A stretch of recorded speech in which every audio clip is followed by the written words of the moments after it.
O texto de nossa reflexão é de uma beleza ímpar e traz promessas tremendas. Acompanhe a leitura do Evangelho de Mateus, capítulo 25, versículos 31 a 46, que diz: E quando o Filho do Homem vier em sua glória, e todos os santos anjos com ele, então se assentará no trono da sua glória, e todas as nações serão reunidas diante dele. E apartará uns dos outros, como o pastor aparta dos bodes as ovelhas, e porá as ovelhas à sua direita, mas os bodes à esquerda. Então não dirá o rei aos que estiverem à sua direita: Vinde, benditos de meu Pai, possuí por herança o reino que vos está preparado desde a fundação do mundo. Porque tive fome e destes-me de comer, tive sede e destes-me de beber, era estrangeiro e hospedastes-me, estava nu e vestistes-me, e adoeci e visitaste-me. Estive na prisão e fostes ver-me. Então os justos lhe responderão, dizendo: Senhor, quando te vimos com fome e te demos de comer, ou com sede e te demos de beber? E quando te vimos estrangeiro e te hospedamos, ou nu e te vestimos? E quando te vimos enfermo ou na prisão e fomos ver-te? E respondendo o rei lhes dirá: Em verdade vos digo que quando fizestes a um destes meus pequeninos irmãos, a mim o fizestes. Então dirá também aos que estiverem à sua esquerda: Apartai-vos de mim, malditos, para o fogo eterno, preparado para o diabo e seus anjos. Porque tive fome e não me destes de comer, tive sede e não me destes de beber, sendo estrangeiro não me recolhestes, estando nu não me vestistes, e enfermo e na prisão não me visitastes. Então eles também lhe responderão, dizendo: Senhor, quando te vimos com fome, ou com sede, ou estrangeiro, ou nu, ou enfermo, ou na prisão, e não te servimos? Então lhes responderá, dizendo: Em verdade vos digo que quando a um destes pequeninos o não fizestes, não o fizestes a mim. E irão estes para o tormento eterno, mas os justos para a vida eterna. Glória a Deus! Essa é uma parábola em que Jesus fala acerca do julgamento final. A parábola As Ovelhas e os Bodes descreve um evento impressionante, o julgamento das nações, que ocorrerá quando Jesus retornar à terra para estabelecer seu reino. Há 3 razões pelas quais esse julgamento deve ocorrer. A primeira razão: o mal deve ser exposto e finalmente punido. Hoje, o mal costuma estar oculto, e quando não está oculto, é exaltado, elogiado, e os malfeitores são recompensados e promovidos. A segunda razão é que o bem deve ser revelado e finalmente recompensado. Muitas vezes os que servem ao Senhor são esquecidos, marginalizados ou ridicularizados. Porém, nos últimos dias, aqueles que serviram ao Senhor e ao próximo com corações de misericórdia serão lembrados pelo Senhor e recompensados por seus esforços. Nada será esquecido. E a terceira razão é que Jesus deve ser glorificado no local em que foi rejeitado. Que pensamento poderoso é esse? Aquele que foi desprezado e rejeitado pelos homens deve um dia reinar na terra. Deus não permitirá que a cruz sangrenta seja a memória final de seu Filho no mundo. Para o mundo que o crucificou, ele retornará como Rei dos Reis e Senhor dos Senhores. Os povos da terra olharão para ele e lamentarão. Nesse dia, as nações perceberão o quanto estavam erradas. Jesus veio uma vez como um cordeiro, ele retornará como um leão.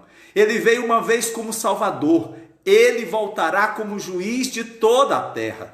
O Salvador rejeitado, uma vez crucificado e deixado para morrer, retornará para julgar as nações. Por isso que ele diz: quando o Filho do Homem vier em sua glória e todos os anjos com ele, ele se sentará em seu trono glorioso. Não houve muita glória na primeira vinda. É bem verdade que havia anjos cantando, mas apenas os pastores os ouviram. E somente pastores e magos fizeram-se presentes ao seu nascimento. Ele chegou a este mundo indesejado, despercebido, inesperado, nascido de uma jovem virgem em uma pequena vila do império. Ninguém em Roma ou Atenas sabia ou se importava que o Salvador do mundo tivesse nascido. Ele veio como um cordeiro, calmo, sereno e tranquilo, oferecido pelos pecados do mundo.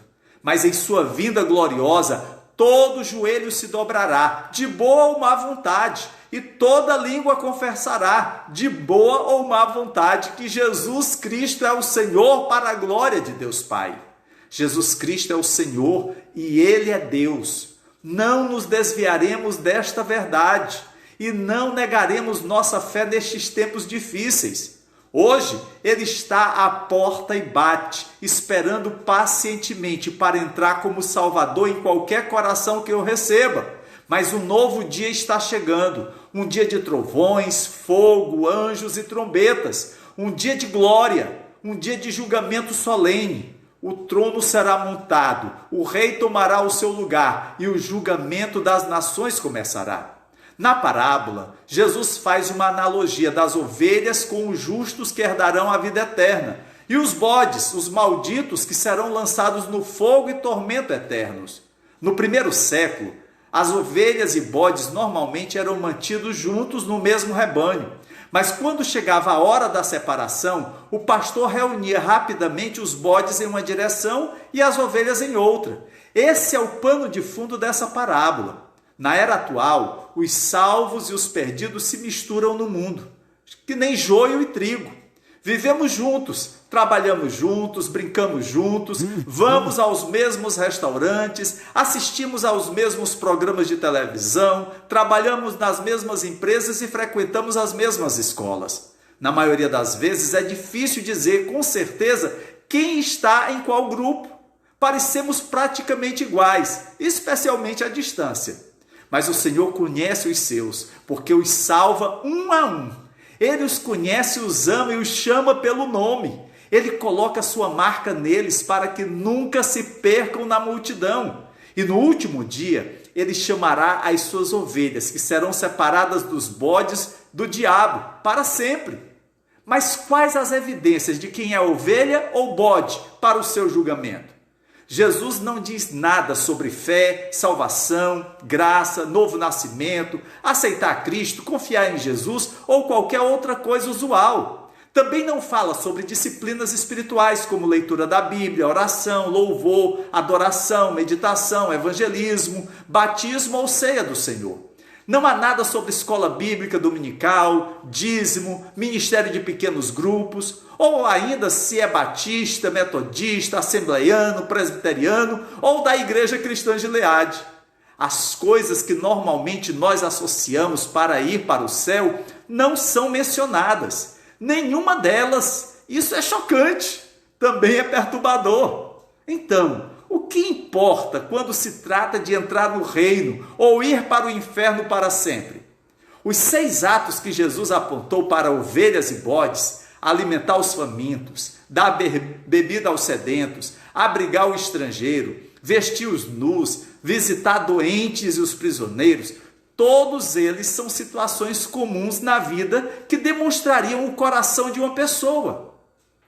Jesus não usa milagres ou obras poderosas como evidência da fé, mas em vez disso, ele aponta atos simples de responder com piedade, com misericórdia, com compaixão àqueles ao nosso redor. Não é necessário um grande intelecto, nenhum diploma de teologia, nenhum grande ato de altruísmo. Apenas uma resposta simples que demonstre o amor de Deus pelos outros em nossas vidas.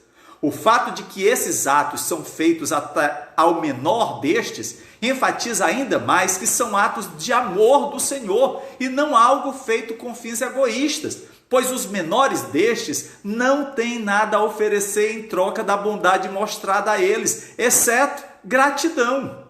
Alguns recusam o que está escrito aqui, alegando que cheira a salvação por obras. Não! Jesus já deixou claro que a salvação está preparada desde a fundação do mundo.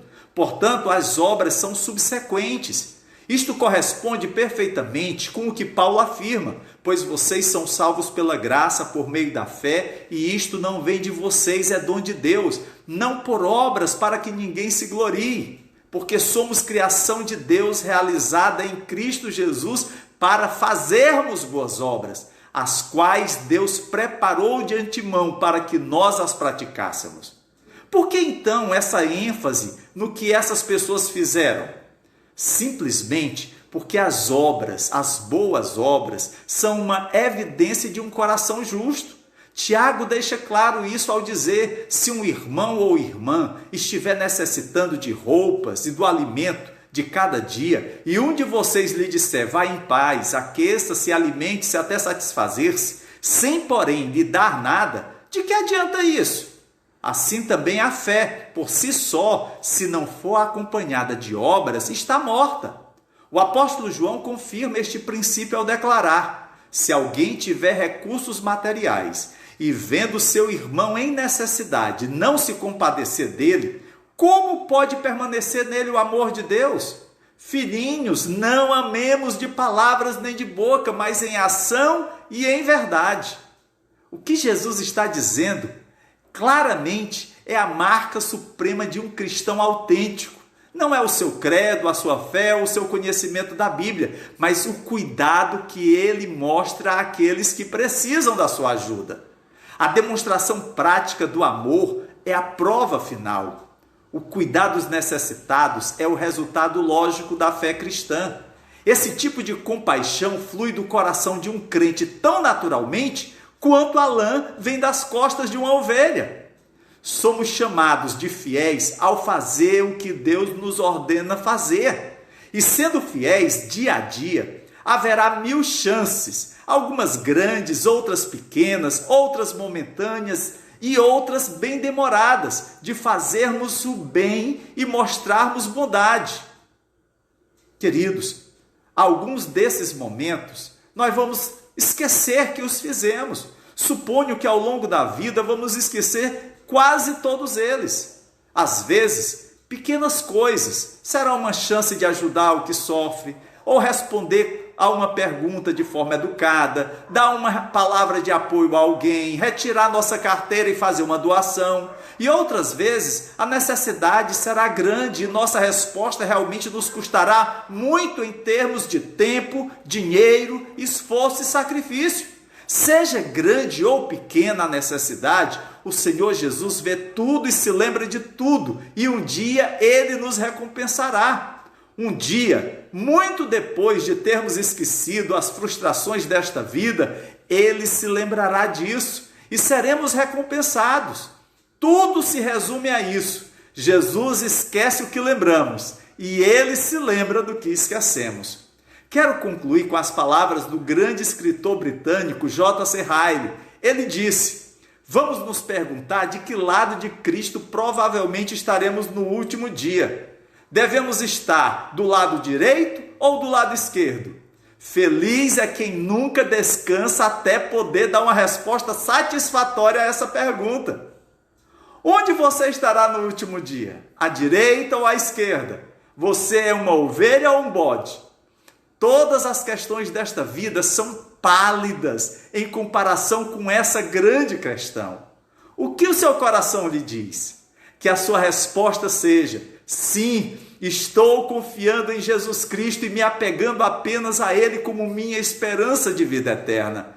O Senhor Jesus é o meu pastor e pela graça de Deus sou considerado uma das suas ovelhas. Em nome de Jesus. Amém.